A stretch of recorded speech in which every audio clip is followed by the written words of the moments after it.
নূহ আলাইহিস সালাম বিপদে পড়ে যাবেন। তখন আল্লাহ বলবেন, নূহ তুমি বললা পৌঁছিয়েছো, তোমার উম্মত বলে কিছু পায় নাই। নূহ তোমার কি কোনো সাক্ষী আছে? তোমার কথা আর তোমার উম্মতের কথা তো মিলে না।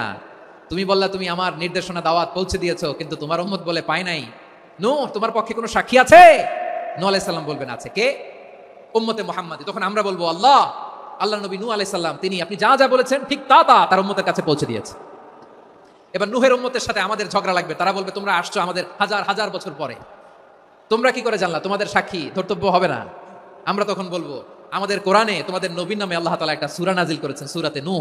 আওয়াজ করে পড়েন আল্লাহু আকবার। আমরা বলবো, আমাদের কোরআনে তোমাদের নবীর কথা আল্লাহ আমাদেরকে জানিয়েছেন, দিন রাত এক করে তোমাদের কাছে তিনি দাওয়াত পৌঁছেছেন। তোমরা কানের মধ্যে হাত দিয়ে রাখতা, চেহারাটা কাপড় দিয়ে ঢেকে রাখতা, আল্লাহর নবী নূহকে পিটিয়ে ছালা দিয়ে পেঁচিয়ে তোমরা পাহাড়ে তুলে রেখে আসতা, সব আমরা জানি। আমরা যখন বলবো এই কথা, নূহের উম্মাত চুপসে যাবে। তখন আমরা সত্য বলেছি কিনা এটা আল্লাহ তাআলা জানতে চাইবে বিশ্বনবীর কাছে। তখন বিশ্বনবী আমাদের পক্ষে সাক্ষী দিবেন। আওয়াজ করে বলেন আল্লাহু আকবার।